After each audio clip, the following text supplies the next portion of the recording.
In retrospect now, going back to tweets of you, Reverend, on August 19, 2021, Gladys Berejiklian spent all of 2020 undermining lockdowns as a COVID strategy, so she should not be surprised that lots of people are non-compliant. They listen to her.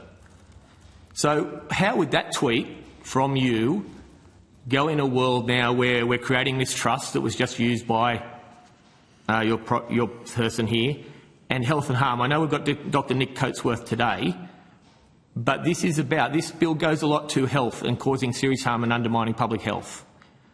That tweet from you back then, what evidence did you have that Gladys was spent all of 2020 undermining lockdowns? I think there's a very different dynamic between holding the government to account, which is actually the work of all of us who are not elected to government, and the spread of misinformation and disinformation that causes harm. So if I can give you a counterexample, the kind of thing I was seeing, and in my husband's church, he's an Anglican priest, during COVID, was people turning up to church for the first time in their lives and asking if they could buy communion, consecrated bread and wine, because they had seen things on the internet that said if they just drank the blood of Jesus, they could not get COVID and could not get vaccines. So that's the kind of misinformation that actually I think does real damage to public health. I would put that in a different category to a tweet that is about holding someone accountable and making a political comment as an individual. Well, you're saying that she spent 2020 undermining lockdowns.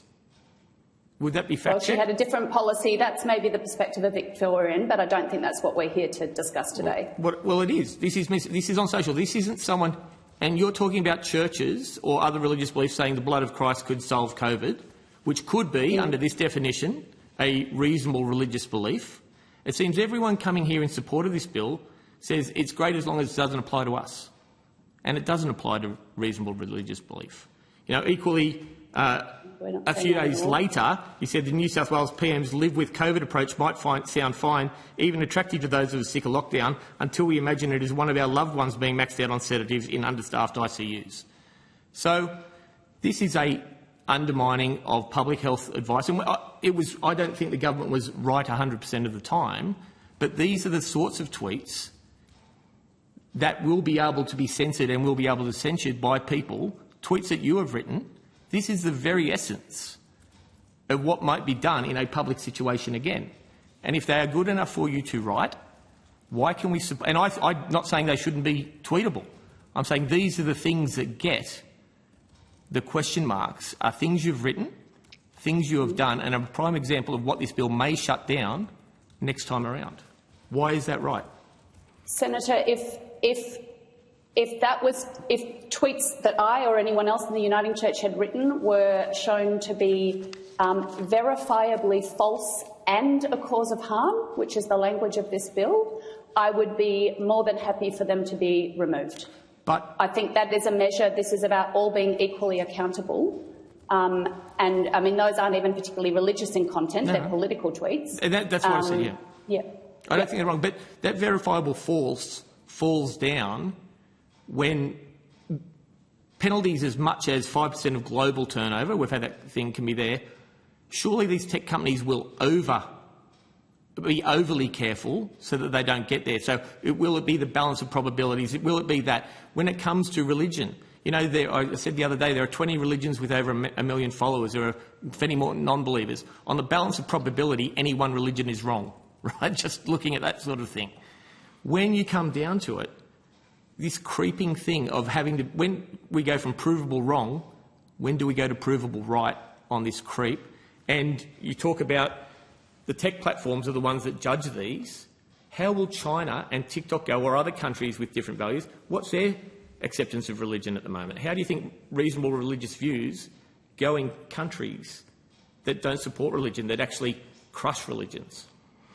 I'm not sure your last... So, yep. You've covered a lot of ground there. I'm not sure your relevance of the last point to the bill. You're probably going to have to go back on that. But your earlier points, I think I would completely agree with you, Senator, that I'm very concerned about people who often want, restrictions on disinformation, misinformation or truth in political advertising, and they only want it to apply to people they disagree with and not to themselves. And I think, as Robin indicated, as a church, we're more than happy to be held to account. And if us or any of our members were to breach the standard that's being set by the Parliament as the elected representatives, we're not going to see that as unreasonable. We wouldn't expect that the law sort of only applies to everyone else and not to us. So, that's not a concern from us at all, and I think your point is very valid about people who do that sort of selectivity in that space.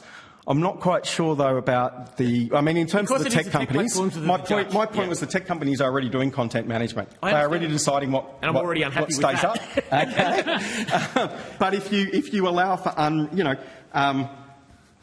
if I want to pull, I'm kind of conscious here that, I was very nervous coming to this hearing because I know I could become the target for bullying, you can get death threats as a result of things you say that people disagree with. I can take comfort in there is protection as a witness to this inquiry, that Correct. If I'm targeted, I will come back to you and let you know. But nevertheless, I have been sent material recently basically saying that there were no women raped in the attack on Israel on the 7th of October, right? And I think that is harmful. I would take the view that is harmful content. I'm deeply disturbed by being sent that material as such and find that. On the flip side, I get one of the Israeli daily newspapers back in December last year. They reported on, they'd done an investigation into, there was a website called 77 Virgins Uncensored, and it turned out, and this website was promoting, in the view of the newspaper, was inciting hatred towards Palestinians, referred to Palestinians as roaches.